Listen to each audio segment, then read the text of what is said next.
السلام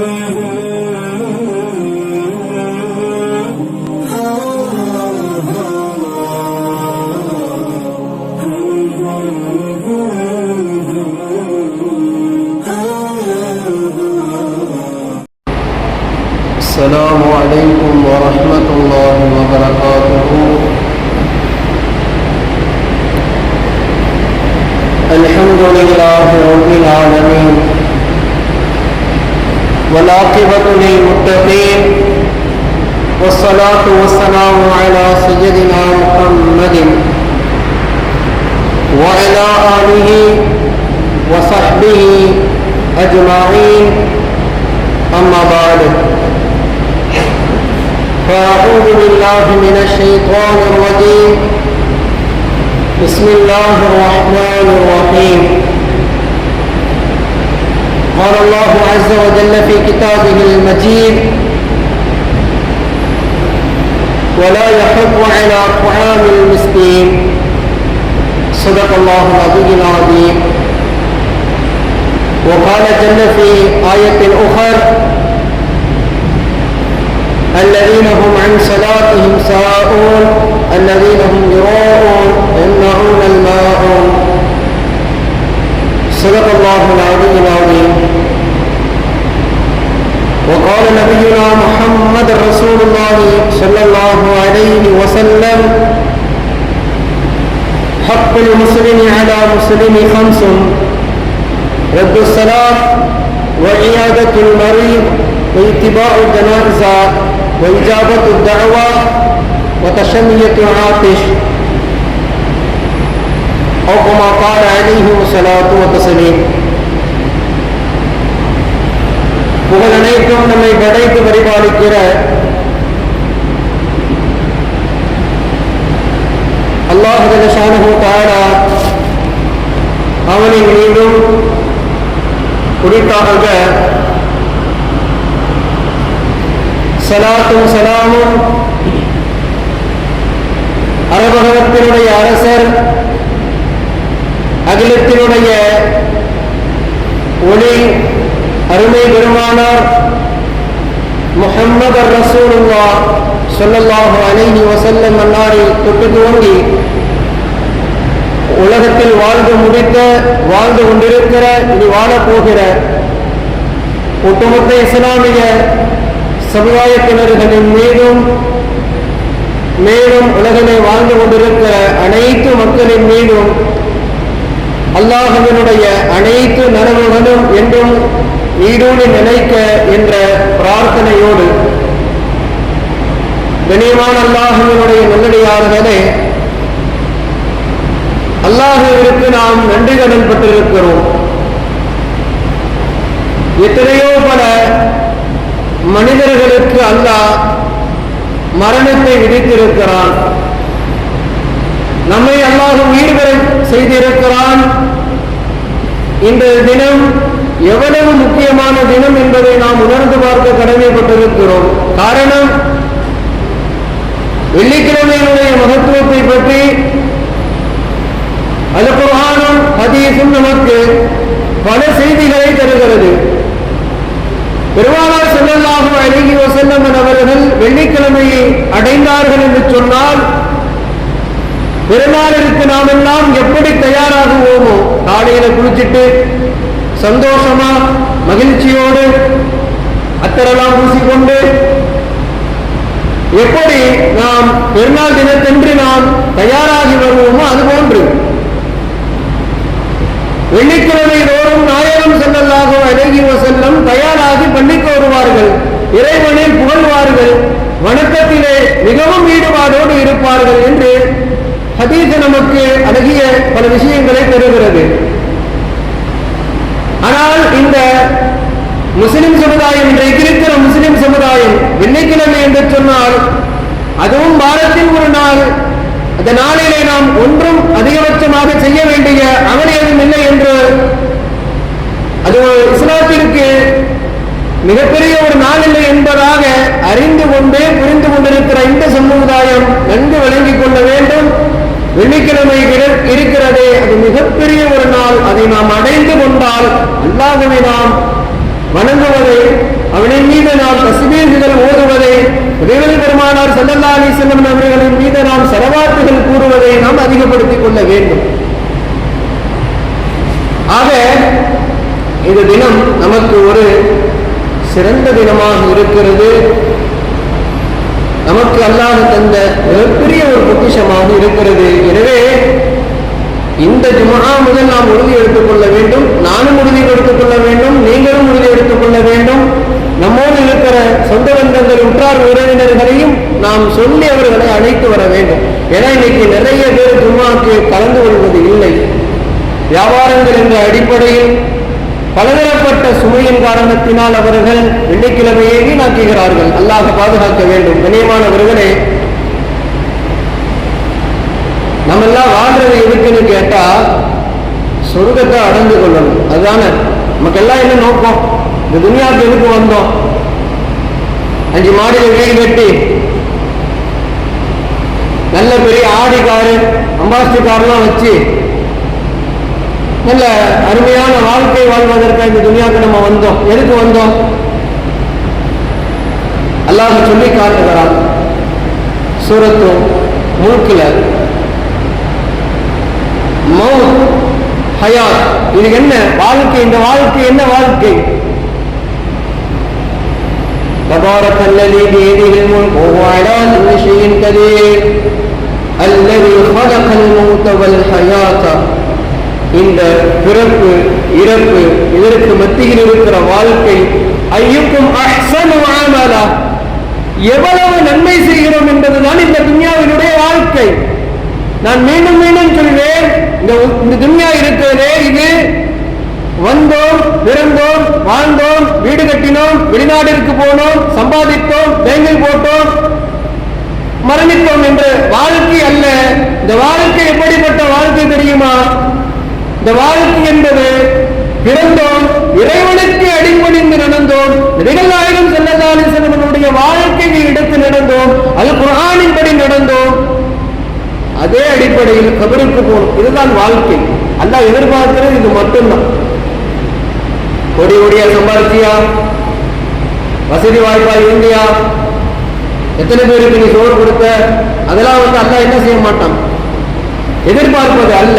அல்லாஹ் எதிர்பார்ப்பது ஐயுக்கும் அஹ்ஸனு அமலா, நல்லமல் செஞ்சியா, இந்த துனியாவில் நல்லமல் நீ புரிந்தியா, இதுதான் கேள்வி. நல்லமல்கள் என்பது என்ன தெரியுமா? நல்ல அமல்கள் என்பது என்ன தெரியுமா? நபிகள் நாயகம் ஸல்லல்லாஹு அலைஹி வஸல்லம் அவர்களுடைய வாழ்க்கையை எடுத்து வாழ்வது, அவ்வளவுதான் பரிசுத்த வாழ்க்கை. பெருமானாருடைய 63 ஆண்டு கால வாழ்க்கை பரிசுத்த வாழ்க்கை. கொஞ்சம் எடுத்து வாழ்ந்தா போதும். அதுல எல்லாத்தையும் முழுசா நம்ம பயன்படுத்த வேண்டாம், முழுசா நம்ம எடுத்துக்கிற வேண்டாம், கொஞ்சம் எடுத்துக்கிட்டா போதும். நம்ம வாழ்க்கையில அதை கொஞ்சம் நம்ம எடுத்துக்கிட்டா போதும். நம்ம எங்க போயிடலாம்? சொர்க்கத்திற்கு போய்விடலாம், இறைவனுடைய பொருத்தம் கிடைக்கும், அவ்வளவுதான். இதுதான் வாழ்க்கை. கண்ணியமானவர்களே, நம்ம எல்லாம் ஒரு நாள் அல்லாஹ்விடமிருந்து வந்தோம், ஒரு நாள் அவனிடமே நாம் திரும்ப போகிறோம். அவ்வளவுதான் நம்ம வாழ்க்கை. அப்போ நம்ம உணர்ந்து கொள்ள வேண்டும், எப்பொழுது நாம் நல்லமல் செய்வது என்பதை நாம் உணர்ந்து கொள்ள வேண்டும். கண்ணியமானவர்களே, சொர்க்கம் நமக்கு கிடைக்க வேண்டும் என்று சொன்னால் அதற்கு சில அமல்களை நமக்கு பெருமானார் ஸல்லல்லாஹு அலைஹி வஸல்லம் வாழ்க்கை நமக்கு கற்றுத்தருகிறது. அதிலும் குறிப்பாக பெருமானாருடைய உற்ற நண்பர் ஹஜ்ரத் அபூபக்கர் சித்தீக் ரலியல்லாஹு அன்ஹு அவர்கள் என்ன செய்யறாங்க? இதுல பெரும் ஒரு பங்கு வகிப்பதை நாம் பார்க்கிறோம். கண்ணியமானவர்களே, முஸ்லிம் என்னும் ஹதீஸ் கிரந்தத்தில் 1865வது ஹதீஸாக நாம் பார்க்கிறோம். பெருமானார் ஸல்லல்லாஹு அலைஹி வஸல்லம் தினந்தோறும் சுபஹ் தொழுகைக்கு பிறகு பார்த்தீங்கன்னா பெருமானார் ஸல்லல்லாஹு அலைஹி வஸல்லம் அமர்ந்து சஹாபாக்களிடத்தில் பேசுவார்கள், கனவுகளுக்கு விளக்கம் தருவார்கள். அன்றைய தினத்தில் பலதரப்பட்ட கேள்விகளை கேட்டு பெருமானார் ஸல்லல்லாஹு அலைஹி வஸல்லம் மகிழ்ச்சி கொள்வார்கள். அப்படி தினந்தோறும் நடக்கக்கூடிய நிகழ்வில் அப்படி ஒரு முறை அல்லாஹ்வின் தூதர் ஸல்லல்லாஹு அலைஹி வஸல்லம் அவர்கள் கேட்கிறார்கள், மன் அஸ்பஹ மின்கும் அல்-யௌம ஸாயிமா, இன்னைக்கு யார் உங்களை நோன்பு வைத்தது? யார் உங்களை நோன்பு வைத்தது? பெருமானார் ஸல்லல்லாஹு அலைஹி வஸல்லம் அவர்களுடைய எல்லா கேள்விக்குமே ஹஜ்ரத் அபூபக்கர் சித்திக் ரலியல்லாஹு அன்ஹு அவர்கள் என்ன செய்வாங்க, முதல்ல நான் இருக்கணுங்கிறத நினைப்பாங்க. நினைச்சு கொண்டது மட்டுமல்ல, வாழ்ந்தும் காட்டினார்கள். அதான் அவங்க வாழ்க்கை. உடனே கால அபூபக்கர் சித்திக் ரலியல்லாஹு அன்ஹு அன யா ரசூலல்லாஹ், இன்னைக்கு நான் நோன்பு பிடித்தேன், இன்னைக்கு நான் நோன்பு பிடித்திருக்கிறேன் என்பதாக சொல்லுவார்கள். மேலும் பெருமானார் ஸல்லல்லாஹு அலைஹி வஸல்லம் கேட்பார்கள், ஃபமன் தபிஅ மின்குமுல் யௌம ஜனாஸா, இன்றைக்கு யார் ஜனாஸாவை பின்தொடர்ந்து செல்பவர்? ஃபகால அபூபக்கர் சித்திக் ரலியல்லாஹு அன்ஹு அன யா ரசூலல்லாஹ், நான் யா ரசூலல்லாஹ் நான் பின்பற்றி செல்கிறேன். பெருமானார் ஸல்லல்லாஹு அலைஹி வஸல்லம் அவர்கள் இப்படி கேள்வி கேட்டுக் கொண்டிருக்கும் போது அடுத்த கேள்வி கேட்கிறார்கள், ஃபமன் அத்அம மின்குமுல் யௌம மிஸ்கீனா, இன்றைய நாள் யார் மிஸ்கீன்களுக்கு உணவளிப்பது? ஃபகால அபூபக்கர் சித்திக் ரலியல்லாஹு அன்ஹு அன யா ரசூலல்லாஹ், அதற்கும் ஹஜ்ரத் அபூபக்கர் சித்திக் ரலியல்லாஹு அன்ஹு நான் யா ரசூலுல்லாஹ் என்று சொன்னார்கள். மீண்டும் பெருமானார் கேள்வியை தொடர்ந்தார்கள், ஃபமன் ஆத மின்குமுல் யௌம மரீதா, யார் இன்றைக்கு நோயாளிகளை நலம் விசாரிப்பது? ஃபகால அபூபக்கர் சித்திக் ரலியல்லாஹு அன்ஹு அன யா ரசூலல்லாஹ். சுப்ஹானல்லாஹ், நீங்கள் யோசித்து பாருங்கள், இது நம்மளால முடியும், முடியாத காரியம் அல்ல. இது அபூபக்கர் சித்திக் ரலியல்லாஹு அன்ஹு மட்டுமா முடியும் கேட்டா அப்படி அல்ல. நன்மைகள் செய்வதிலே நம்மை நாம் முற்படுத்திக் கொள்ள வேண்டும். அதற்கு ஒரு உதாரண காரணி ஹஜ்ரத் அபூபக்கர் சித்திக் ரலியல்லாஹு அன்ஹு. மற்ற சஹாபாக்கள் இல்லையான்னு கேட்டா அப்படி இல்லை, மற்ற சஹாபாக்களும் இதில் பங்கு பெறுவார்கள். ஆனால் தன்னை முன் நிறுத்திக் கொள்வதில் ஹஜ்ரத் அபூபக்கர் சித்திக் ரலியல்லாஹு அன்ஹு முதன்மையானவர்கள். ஏன்னா உமர் ரலியல்லாஹு அன்ஹு கேட்கிறாங்க, பொறாமப்பட்டிருக்கிறாங்க, எந்த இபாதத்தை எடுத்தாலும் அதுல அபூபக்கர் சித்திக் ரலியல்லாஹு அன்ஹு என்ன முந்திடுறாங்களே அப்படின்ற கவலை இருந்தது. ஏன்? நன்மையில் முந்திக் கொள்பவர் என்ற அடிப்படையில் அபூபக்கர் சித்திக் ரலியல்லாஹு அன்ஹு மேன்மை மிக்கவராக தன்னை முன்னிறுத்திக் கொண்டவர்களாக இருந்திருக்கிறார்கள். ஏன் இந்த ஹதீஸை நான் இங்க கேட்கிறேன்னு சொல்றேன்னு கேட்டா, இது ரொட்டேஷனான அமல். நம்ம வாழ்க்கையில ரொட்டேஷனான அமல், டெய்லிக்கும் நடக்கிற அமல் தான். இதுல என்ன பெரிய விஷயம் அப்படின்னு கேட்டா, கனிமானவர்களை வரிசைப்படுத்தி நான் சொல்றேன். முதல் விஷயம் நோன்பு. நோன்பு நமக்கெல்லாம் ரமதான் மாதத்துல வந்தது, நம்ம அடைந்து கொண்டோம். அல்லாஹ்வுடைய கிருபையோடு நோன்பு நோற்றோம், நோன்பு நோக்காமலே இருந்தோம். அல்லாஹ்வுடைய அடிப்படையை கொண்டு நம்ம என்ன செஞ்சோங்க, நல்ல அமல்கள் ஏராளமாக புரிந்தோம். ஆனால் கனிமானவர்களே, நோன்பு இருக்கிறதே அதனின் மகத்துவம் பல இமாம்கள் பல ஹதரத்துமார்கள் சொல்லியிருக்கு, நம்ம எல்லாம் கேட்டிருக்கிறோம். அதை நம்ம வாழ்க்கையில நம்ம கொண்டு வரவும் முயற்சிக்கிறோம். ஆனால் கனிமானவர்களே, இந்த நோன்பின் மூலமாக நமக்கு என்ன பயன்? என்ன பயன்? பெருமானாருடைய ஒரு ஹதீஸை நாம் பார்க்கிறோம். புகாரியிலே 525வது ஹதீஸாக வருகிறது. ஹுதைஃபா ரலியல்லாஹு அன்ஹு அவர்கள் இதை அறிவித்து தருகிறார்கள். ஃபித்னத்து ரிஜாலி ஃபி அஹ்லிஹி வ மாலிஹி வ வலதிஹி, ஒரு மனிதர் தன்னுடைய குடும்பத்திலிருந்து, குழந்தைகளிடமிருந்து, தன்னுடைய அண்டை வீட்டுக்காரிலிருந்து, ஜாரிகி இன்னும் அண்டை வீட்டுக்காரிடமிருந்து, துகஃபிருஹு ஸலாத் வ ஸௌம், தொழுகையின் மூலமாக நோன்பின் மூலமாக அவர் என்ன செய்து கொள்கிறார்? அதற்கு பரிகாரமாக ஆக்கிக் கொள்கிறார். வஸதகா, இன்னும் சதகாவின் மூலமாக, வல்-அம்ரு வன்-நஹி, நன்மை ஏவுதல் தீமையை தடுத்தல், இவைகளின் மூலமாக. நியமானவர்களே, இந்த ஹதீஸ் விஷயம் என்ன என்று கேட்டால், நம்ம குடும்பத்துக்கு பொறுப்புதாரி. நம்ம மனைவிக்கு, நம்ம மக்களுக்கு, நம்ம தாய்க்கு, நம்ம தந்தைக்கு, நம்முடைய அண்டை வீட்டுக்காரருக்கு, எல்லாருக்குமே நம்ம பொறுப்பு. இதில் நம்ம 100க்கு 100 நம்ம உண்மையிலேயே சரியான முறையில் நடந்துக்கிறோம் அப்படின்னு கேட்டால் அது இயலாது. அதாவது அதற்கெல்லாம் துக்கஃபிருஹா, அதுக்கெல்லாம் பரிகாரம். ஒரு நாள் நடந்துக்காம இருந்தோம், தவறுதலா இருக்கும் அப்படின்னு சொன்னா துக்கஃபிருஹா, அதற்கெல்லாம் பரிகாரமாக இருப்பது அஸ்ஸலா, நாம் தொழுகிற தொழுகை, வஸ்ஸௌம், இன்னும் நாம் நோக்கிற நோன்பு, வஸதகா, இன்னும் தான தர்மங்கள், இதையெல்லாம் அதை என்ன செய்யுங்க, பரிகாரமாக ஆக்கிக் கொள்ளும் என்பதாக பெருமானார் ஸல்லல்லாஹு அலைஹி வஸல்லம் சொல்றாங்க. அப்ப வாரத்தில் அல்லது மாசத்துல ஒரு நோன்பு, நம்மளால முடிஞ்ச அளவுக்கு ஒரு நோன்பு முடிஞ்சு, வேற ஒண்ணும் வேணாம் நமக்கு. பிடித்தோம் அப்படின்னு சொன்னா சொர்க்கத்தை நம்மால் அடைந்து கொள்வது மிகவும் எளிமையாக ஆகிக்கொள்ளும். சொர்க்கத்தை நம்ம ஈஸியா பெற்றுக்கொள்ளலாம். நான் முன்பு சொன்ன ஹதீஸை நான் துவங்குகிறேன். கண்ணியமானவர்களே, ஃபர்ஸ்ட் பெருமானார் ஸல்லல்லாஹு அலைஹி வஸல்லம் அவர்கள் கேட்டார்கள், இன்றைக்கு யார் நோன்பு நோற்றுறது? நான் அப்படின்னு சொல்லிட்டு அபூபக்கர் நாயகம் சொன்னாங்க. யார் இன்னைக்கு ஜனாசாவை பின்தொடர்ந்தது? நான் சொல்லிட்டாங்க. அடுத்தது மிஸ்கினுக்கு யார் உணவளித்தது? நான் அப்படின்னு சொல்லிட்டாங்க. இன்றைக்கு யார் நோயாளிகளை நலம் விசாரிப்பது என்று கேட்ட போது அபூபக்கர் நாயகம் நான் என்பதாக சொல்லிவிட்டார்கள்.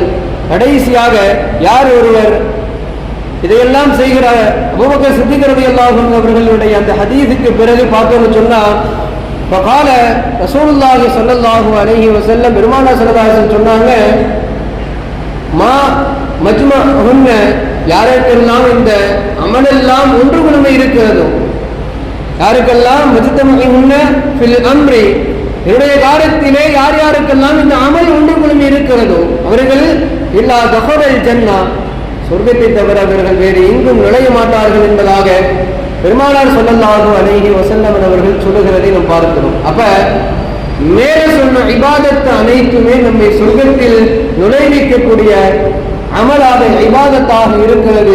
அதனை நாம் முதலாவதாக கவனிக்கப்பட விஷயம் நோன்பு நோற்பது. அதை நாம் வாரத்திற்கு அல்லது மாதத்திற்கு ஒரு முறை ஒரு நாள் இறைவனுக்காக வேண்டி நாம் என்ன செய்ய வேண்டும்? நோன்பு நோக்க வேண்டும்.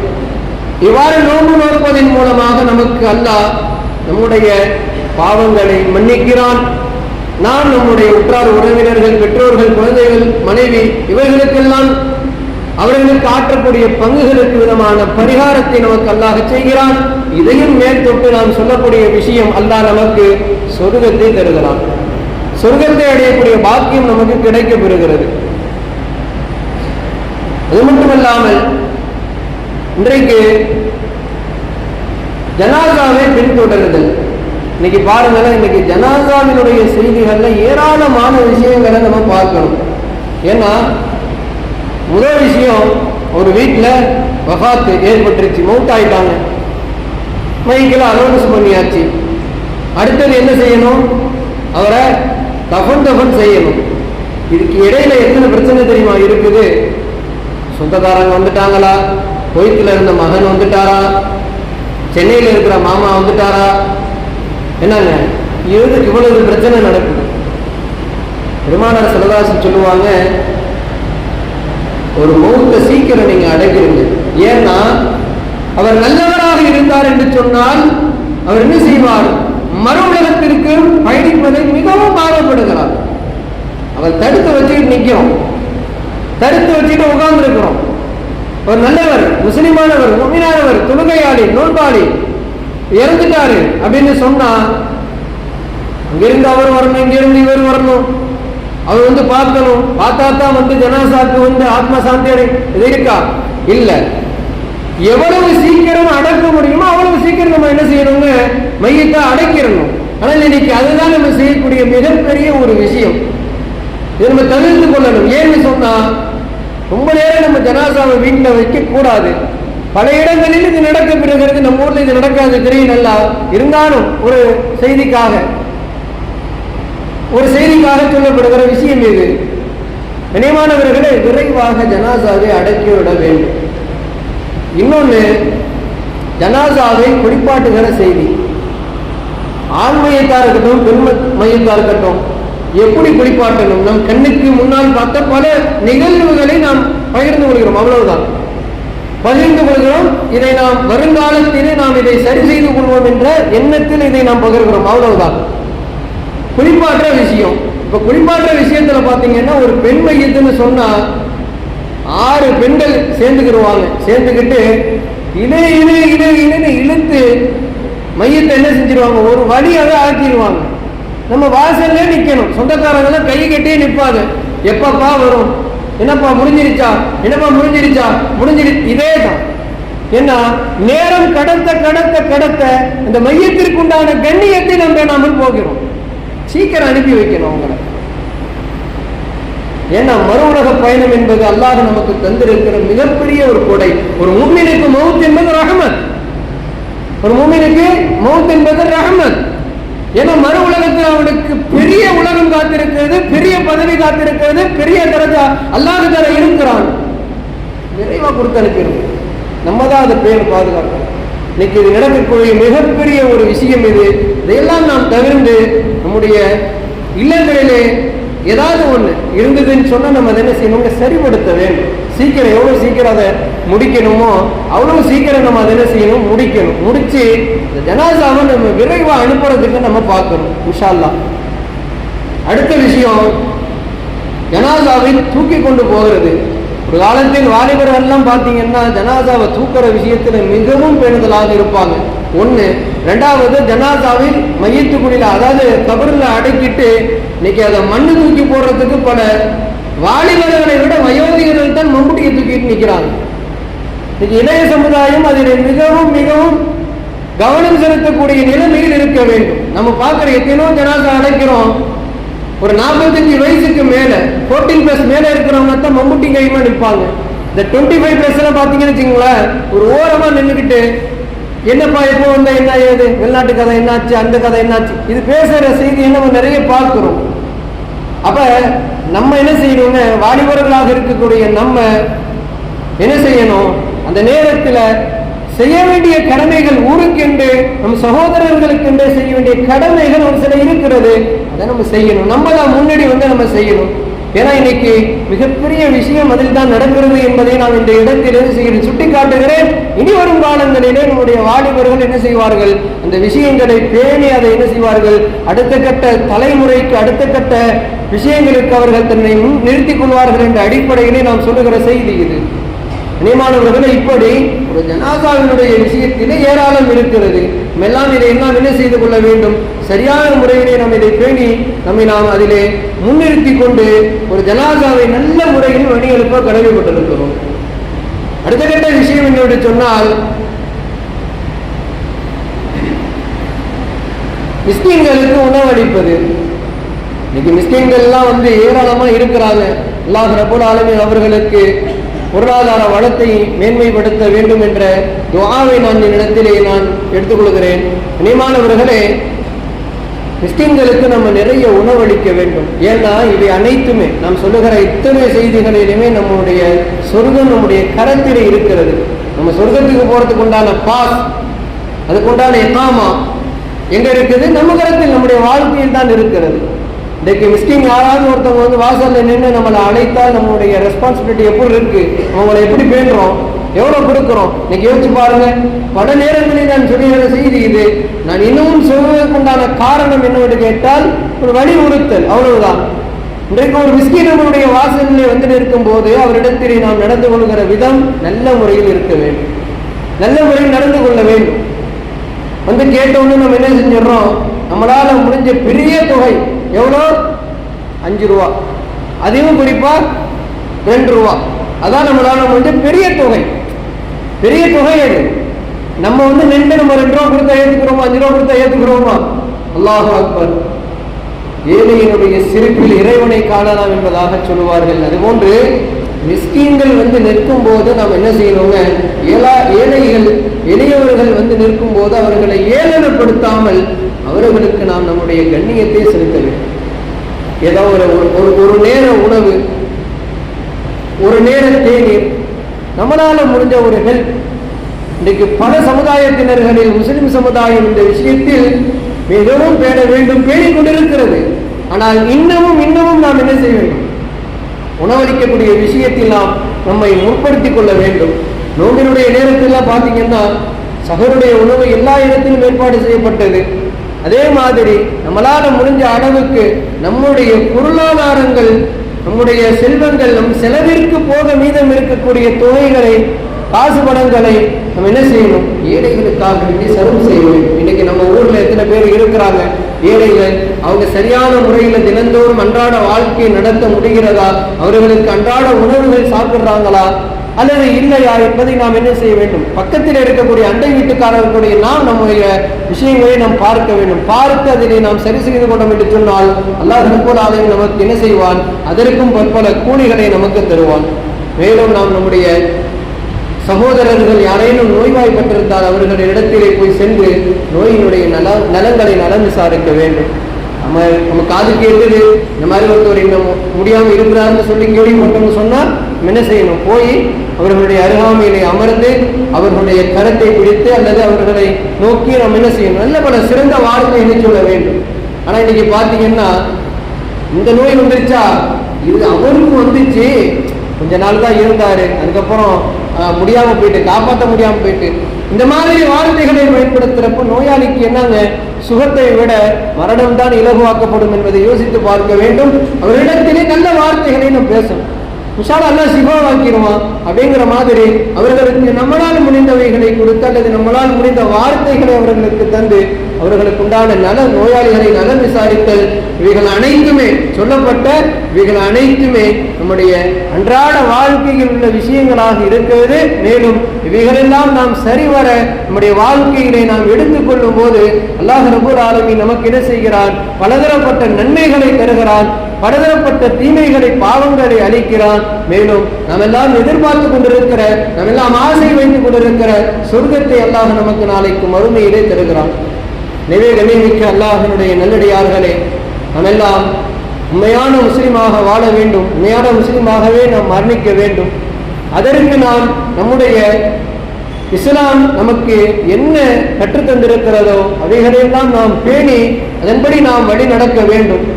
அருமை நாயகம் ஸல்லல்லாஹு அலைஹி வஸல்லம் நமக்கு அருமையான முறையிலே 63 ஆண்டு காலங்கள் நமக்கு முன்மாதிரியாக வாழ்ந்து சென்று விட்டார்கள். எல்லா துறையிலையும் எல்லா வாழ்க்கையிலும் பெருமானாருடைய ஒரு அங்கம் இருக்கிறது. அவைகளெல்லாம் பார்த்து அதன்படி நம் வாழ்க்கையை நாம் வாழ்ந்தோம் என்று சொன்னால் நம்முடைய சமுதாயம் இன்றைக்கு மிக சிறந்த சமுதாயமாக இருக்கும். எனவே கனியமான அல்லாஹ்வினுடைய நல்லடியார்களே, இந்த ஜும்ஆவினுடைய உரையிலே எதையெல்லாம் நமக்கு இறைவனுடைய புறத்திலிருந்து பெருமானார் ஸல்லல்லாஹு அலைஹி வஸல்லம் அவர்களுடைய வாழ்க்கையிலிருந்து சஹாபாக்களுடைய வாழ்க்கையில் இருந்து எதையெல்லாம் பேசப்பட்டதோ எதையெல்லாம் நாம் கேட்டுக்கொண்டோமோ அவையெல்லாம் நம்முடைய அமலிலே நாம் கொண்டு வர வேண்டும். அல்லாஹ் ரப்பல் ஆலமீன் நம்மை வாழுகிற காலங்களெல்லாம் நல்லறன்களோடு வாழ்ந்து அதே நல்லறன்களோடு மரணிக்கக்கூடிய பாக்கியத்தை அல்லாஹ் நம் அனைவருக்கும் தருவானாக. அல்லாஹுக்கும் அல்லாஹுடைய ரசூலுக்கும் பிடித்தமான வாழ்க்கையை வாழ்ந்து அதன் அடிப்படையிலேயே மரணிக்கக்கூடிய பாக்கியத்தை அல்லாஹ் நம் அனைவருக்கும் தருவானாக.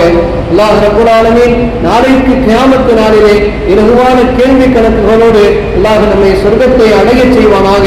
நாளைக்கு பெருமானார் ஸல்லல்லாஹு அலைஹி வஸல்லம் அவர்களோடு ஜன்னத்துல் ஃபிர்தௌஸ் எனும் உயர்ந்த சொர்க்கத்திலே ஒன்று கூடி இன்றைக்கு எப்படி ஜும்ஆ தினத்திலே ஒன்று கூடி கூட்டமாக இருக்கிறோமோ அதுபோன்று நாளைக்கு மறுமையிலே நாமும் நபிகள் நாயகம் ஸல்லல்லாஹு அலைஹி வஸல்லமோடு ஒன்று கூடி கூட்டத்தோடு கூட்டமாக இருக்கக்கூடிய பாக்கியத்தையும் அந்த அமைப்பையும் அல்லாஹ் சுப்ஹானஹு வ தஆலா நம் அனைவருக்கும் தந்தருள் வாழிப்பானாக என்ற பிரார்த்தனையோடு நிறைவுக்கு வருகிறேன்.